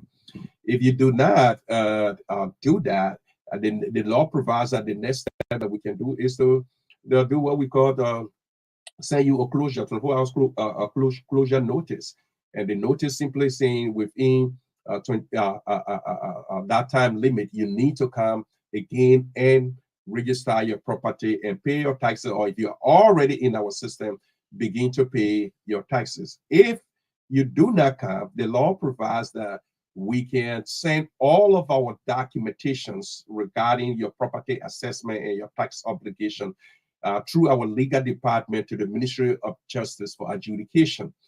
And if the case is adjudicated and you are found liable for the payment of the taxes, the court has the right to auction the property and pay your taxes, and what remains of the sales will be returned to you. So that will be your balance. They will go back.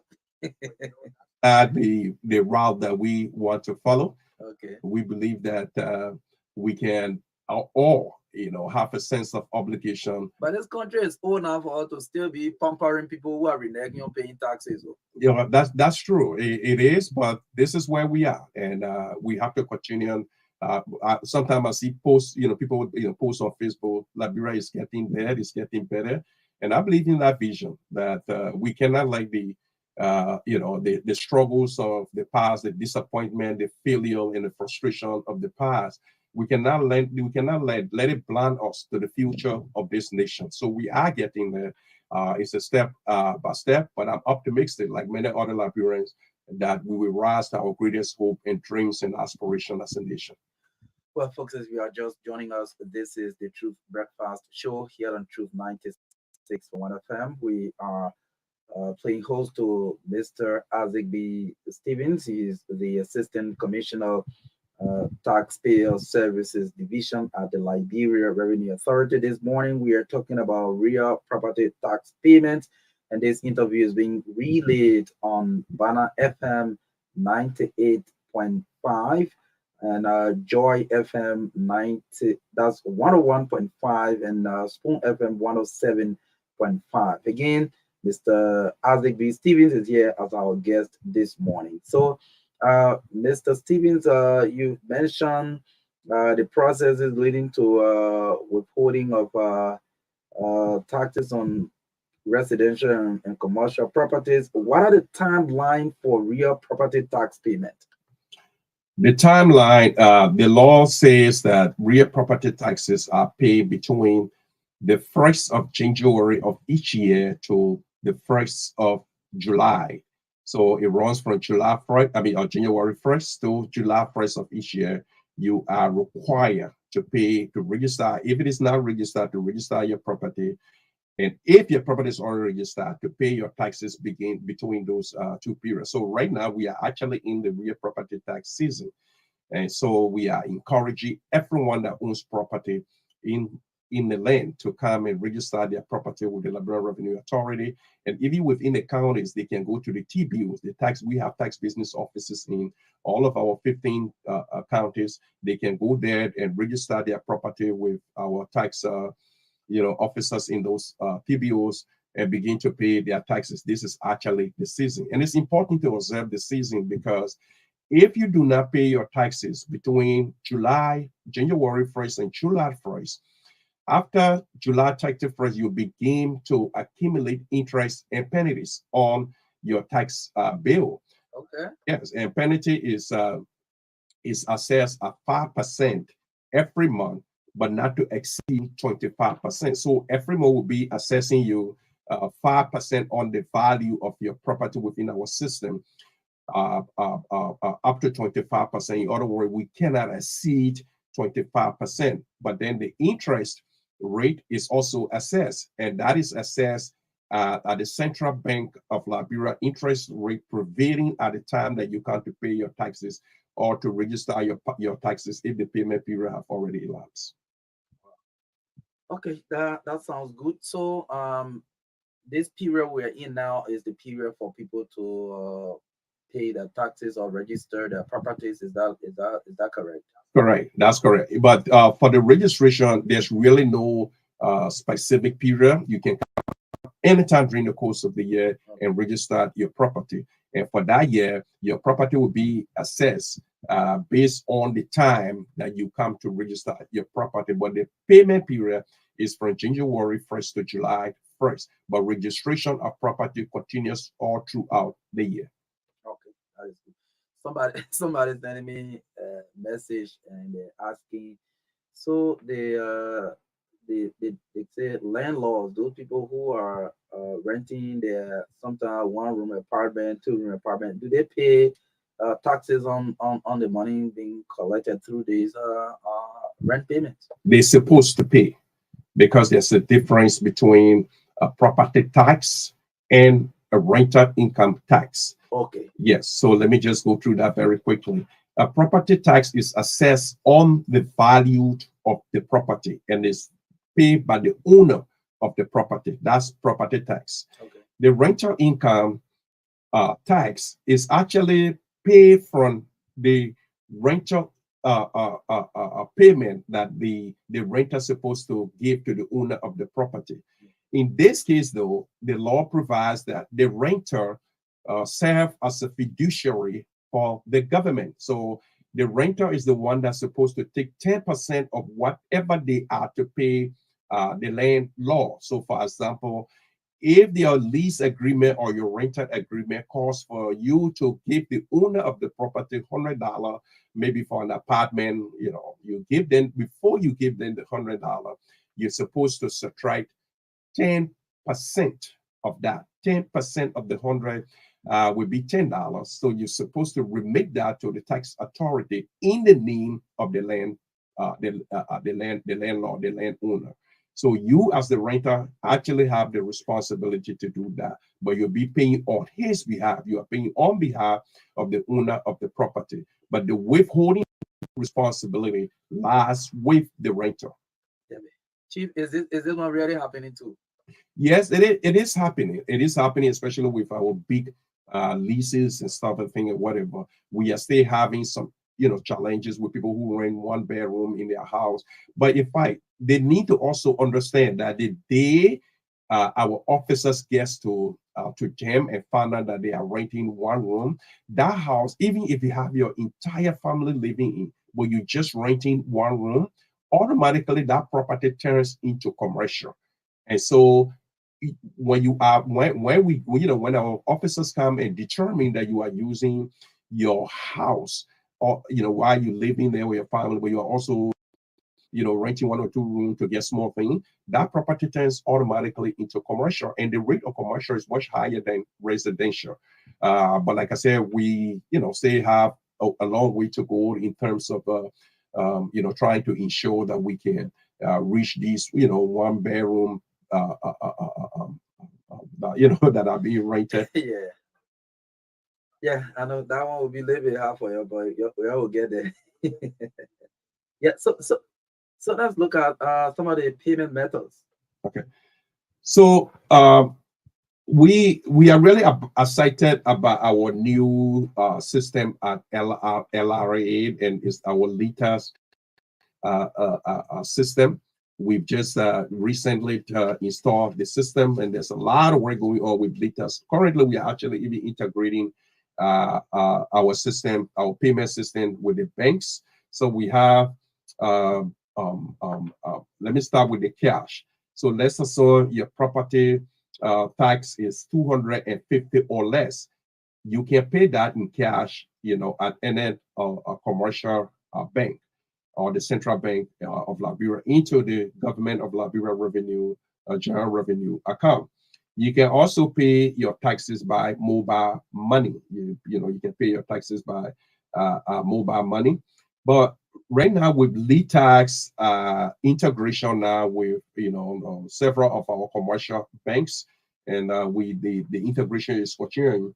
You can just sit at your home or at your computer in your office if you're already registered on our system, and you can generate your tax bill. Generate your tax bill. You take it right to the bank, and they pay it through your bank. Wherever you bank, you carry there, and they will just pay it. Very, very, very, very easy. If you don't have a computer, you can come to LRA. If you're already registered in our LITA system, they will generate for you the bill, and you just take it to your bank, and pay it, because this is the direction in which we are going. We want to make sure that our electronic services work for our taxpayer.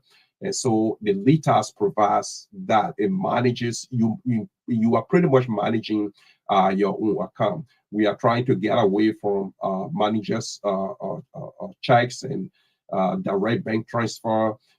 We really want you, if you are not yet registered with LITAS and you are a taxpayer, we want to make sure that you are registered within our new Liberia Integrated Tax Administration System, which is our LITAS. But yes, you can pay through direct transfer. But if you carry your bill to the bank already and you're already in the system, you don't even need to do that. They would just use the LITA system to pay your bill. But if you live out of town, where there's no access to bank, you can use our mobile money payment, or you can pay your cash if you are within any of our countries at the TBOs. Okay, that is great. How popular is the LITA system becoming with taxpayers? Are they making use of it? Absolutely. They are making use of it. It's going to take a little while for us to ensure that we have all our taxpayer within our tax nets registered in LITAS. But more importantly, we are working with our banking institution, and they've been very, very cooperative.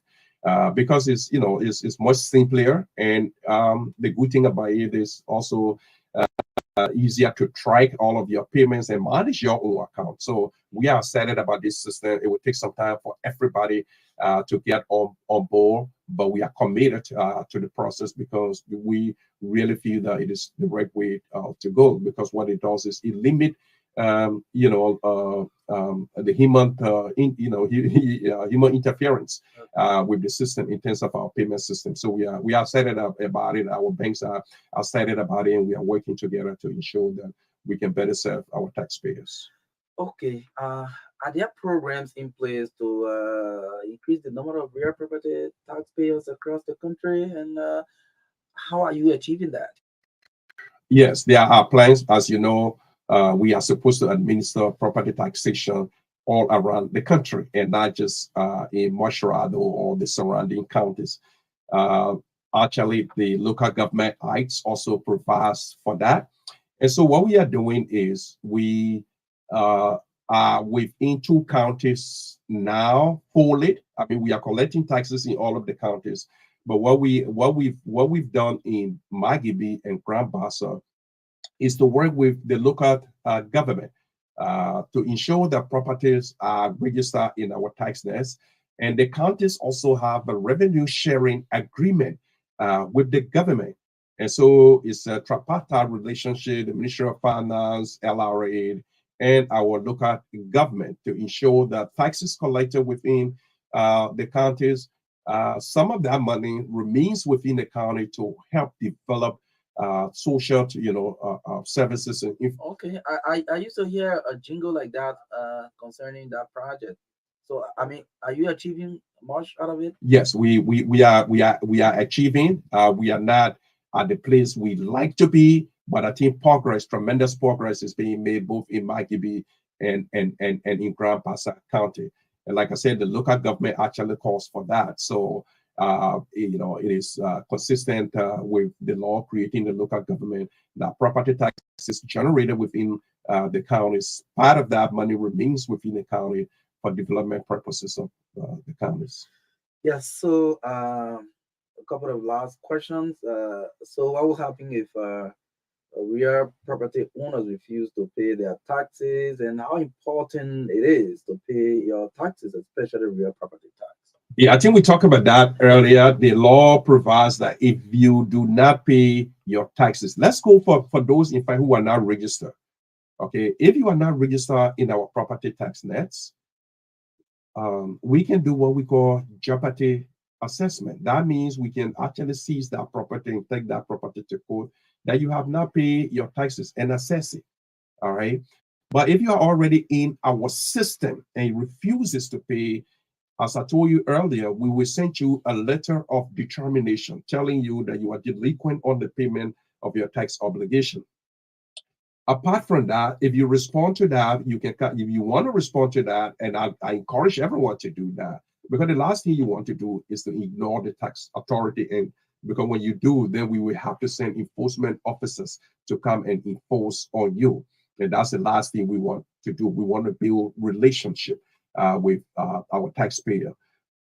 If you do not respond to our letter of determination, the next thing we do is to send you a 72 hours closure notice, which allow us to close your property for 72 hours with the hope that you will come now to sit with us and reason with us to see how we can better plan, perhaps do a stipulation to facilitate the payment of your taxes. If you do not adhere to our 72-hour closure notice, or after the 72 hours you stayed, are not cooperative in terms of meeting up with your tax obligation, the law provides that, again, through our legal department and the authority, we can send all of your assessment and all of the documentation pertaining to your tax obligation to the Ministry of Justice for prosecution, where they will adjudicate this tax case. And if you are found guilty, the law provides that the court has the right to auction your property in order to pay your taxes. Tax obligation are a priority in many nations, a priority over perhaps all other debt.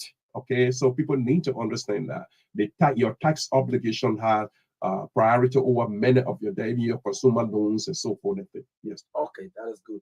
So besides these tax dollars going to government revenue, which will later be directed to maybe development projects of paying of civil servant salaries, somebody wants to know What are direct benefits for compliant taxpayers? A compliant taxpayer, number one of the one of the direct benefit is the fact that you as an individual, you are contributing to national development. You are showing to yourself and others that you are a patriotic citizen, that you honor your country, that you are a loyal citizen, that you are doing your part, okay, to help develop. Oh, there. No, that's the personal one. You got to have a feeling of yourself first before. But the second thing is when somebody say direct benefit. How many of us visited the hospital, maybe in the last year or so? Our children goes to school. You see, revenue, taxes generate revenue for government to fund essential services. You're talking about health, you're talking about education, you're talking about infrastructure, you're talking about national security, you're talking about defense, and so forth. So those, when you drive on the road, I see here the VA Junction right by our office being beautifully designed. When you drive on the road, that's a direct benefit to you. Okay, when you go to the hospital, that's a direct benefit to you. I think the president want to know whether they can get tax return. I know. Tax return is a different. You got to file taxes to get tax return, and then we will devote a whole show to tax return. You are entitled to tax return, but you have to file in order to be eligible to get tax reform. But you got to also understand that just because you file does not guarantee you a return. If your filing determines that you pay more taxes than you're supposed to pay, you will get your return. You will get, in other words, you get your refund. Return is actually the documents that you file with the tax authority. Refund is what you get if you overpay your taxes. But if you did not overpay your taxes, you won't get tax refund. Okay, now I understand what it is. So it is not like maybe the authority is paying you back for being compliant, but it is that you overpaid, so they need to give your money back. They will give your money back. But in there are instances wherein you even end up when you file your taxes, your tax filing determines that you owe additional taxes to the authority. So two things involved. Yes, two things involved. Let's say three. Yeah, well, let's just say three. Okay. One, you either end up getting a refund. Two, you either break even. That means you just pay the right amount of taxes. You owe the you owe the government no tax payment, and the government owes you not either. So you break even. The other one is you get a refund if you overpay, but you will pay additional taxes if you underpay your taxes. So those three things based on your return file. It's based on your filing. Okay. It's based on your filing. Everywhere where people talk about tax return or refund is based on your filing. Return are the filings, are the documentation you provide the tax authority, showing your tax status and your payment records. And then refund is what you get if your returns determines that you overpay your taxes. Okay, that was great education this morning. Well, folks, again, this is the TBS on Truth 96 from what FM, like I indicated earlier. We have with us here Mr. Isaac B. Stevens. He's the Assistant Commissioner of Taxpayer Services Division at the Liberia Revenue Authority. Again, this broadcast has been relayed on Bana FM 98.5, Joy FM 101.5, and Spoon FM 107.5. Let's take a couple of calls. My name is Marka Davis. Let's take some calls this morning. Anything you want to understand concerning this issue, you can call and make your point. Mr. Stevens will answer your questions. 0770-202579. 0770-202579. Let's take the first caller. Good morning. Good morning, Marka, and good morning to your studio guests. My name is Progress Willie, and I join you from Maggie County, District 1. Okay. Thank you so much, Honorable, for your explanations. And I stand to be corrected. I want to know because I have not been to the U.S. I don't know much about it. But one thing I heard is when people are committed to their taxes, there are something that return to them for their elderly ones, for their children who are not age 18 or so. as long as they are under their roof, they get some benefit of their taxes that they pay. Are there any place that Liberia will one day reach to that point? Because when you talk about designing here the injunction, for me, the residential taxpayer, which I'm not commercializing my property, my real property, can that be considered as a direct benefit? So, Okay, thank you, Reverend. He will respond to that. Let's do at least short. Good morning. Yeah, good morning, Marka. Good morning. Let me say good morning to your studio guest. I'm taking up some my journey conversation from looking back. Okay. I get the residential tax payment. Okay. For example, I get my house and then the house is about 7 to 10 years old. Or I have to register and the authority to the supervisor when they discover such.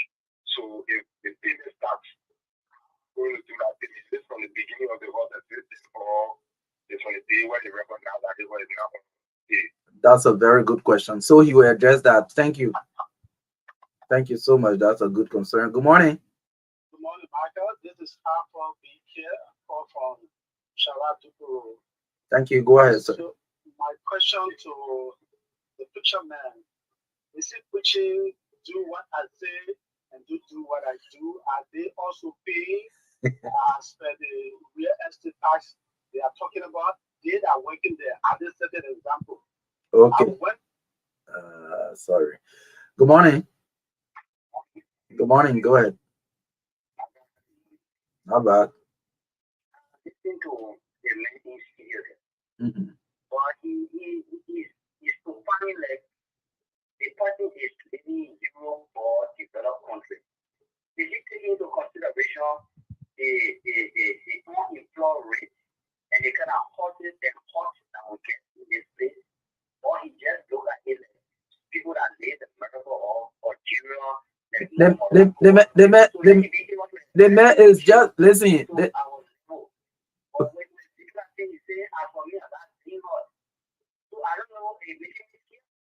Oh, but you don't want so you don't want to pay tax.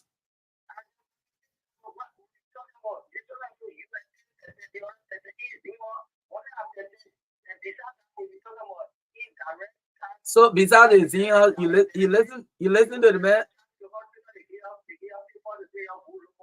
The man, look, even empty land, you're supposed to pay tax on it. Whatever you talking about, you constructed something there.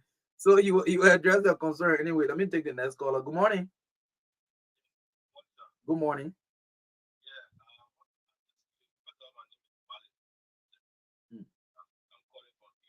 Okay.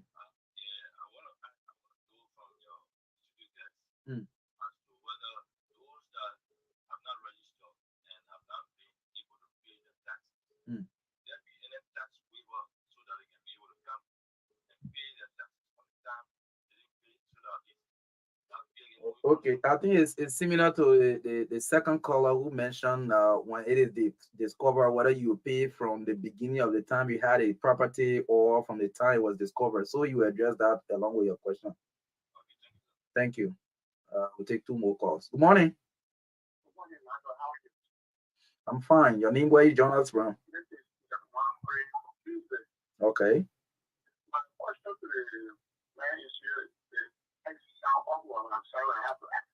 Are there infrastructures, buildings that are exempted from tax payment, such as churches, hospitals, learning institutions? I just want to know. And if so, then what is the negative impact to the state in collecting the estate tax? Okay, thank you. Let me take the last one. Good morning. Good morning. Please stay away from the monitor, the radio, please. Okay, your name? Okay.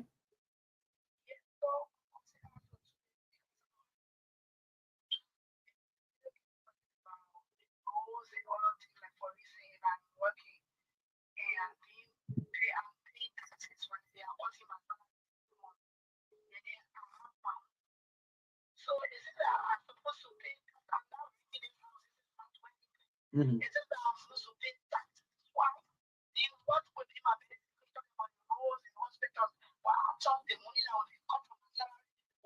taken of that. So if I pay now on that income tax, that not real property tax. Yeah, so what me and that's my only source of income now. So if I'm paying taxes, I'm paying income tax, yeah, I'm paying real property tax. So what's the benefit that those item or the benefit of them? Is it not an specific thing now? People who are committed paying tax can benefit from all of the rules and all of things that's one concept. Okay, thank you. So we don't have the luxury of time. So Mr. Stevens, we can allow you use the 3 minutes remaining for you to respond to some of the major concerns raised, and then we can close up. Start from the bottom up. That means the last caller. She talks about working and paying income tax. Liberia administers 7 kinds of taxes. And let me just say broadly that taxes, there are 3, let's say, basic types of taxes that any country can impose on its citizens. There are taxes on what you own, okay? That's where real property comes in. What you own the property, and in Liberia, property taxes are assessed. It's part of our tax type. There are 7 kinds of taxes. So you pay taxes on what you own. You pay taxes on what you earn as well, and that's the income taxes. So if you own a property, there's a tax assessed on real property in Liberia. If you are working, there's also tax assessed on your income. Okay, and this is why you are paying your income tax because you work, and you're paying property tax because you own a property within the borders of Liberia. We get to the benefit because that's all general. We go to a gentleman also called talking about properties that are exempt. Yes, they are exempt properties, and you clearly cited some of them. All educational institutions are exempt from paying property tax. Health facilities are exempt from paying property tax. Religious institutions are exempt from paying property tax, except wherein those religious institutions, like maybe build a hall and they have they are renting it to the public and generating income. Obviously, they have to pay taxes on that. And somebody said the negative. What is it? And he also asked for the negative impact. The negative impact is that there will be a reduced tax revenue. But we also have to understand that these institutions, health, education, are critical and important services to our citizens. We need educated people. We need health care. And government may not be in a position at all times to be able to provide these essential services. So government is simply incentivizing our religious institutions, our healthcare center, our educational institution, even fraternal organizations are exempt. Embassies or foreign missions in Liberia are exempt. And if you own a property also that has no molding material, maybe you have a dyed house and you put touch on it, that's exempt. But where in somebody called talking about you have a zinc house, yes, you pay, especially the land. You have a land that zinc house is built on. So if you're not paying for a building, you have a dyed house on a land, you will pay for the land and perhaps not the dyed house, or the law provides that you don't have to pay for that. And there's somebody talking about you had a property maybe 7 to 10 years and you have not registered the property. The law provides that we can go back 5 years to reassess you. We can go back 5 years to reassess you on the payment of your taxes. Even if you own your property for 20 or 25 years, we cannot go that far. The law only provides that we go back 5 years for reassessment. And normally people come in and we say it, and we look at the situations involved, and we find a way to assist you in paying your back taxes, as well. Yeah. So you will not be able to respond to all of this, so we can just close up because of time. All right. Okay. So I just want to emphasize the fact that this is the real property tax season. As citizens, I always say it. We cannot develop our nation. We cannot the aspirations of our people. And we will not get to where we want to be as a nation without all of us making a commitment to pay our fair share of taxes, no matter what kind of taxes. We should be encouraged to pay those taxes so government can have the needed revenue to provide us essential services. This is a real property tax season. We ask you to please pay your taxes if you are registered already, and if you are not, come to LRA. We facilitate the registration of your property and ensure that you fulfill your national obligation of paying taxes to the people and government of Liberia. Okay, thank you so much for coming.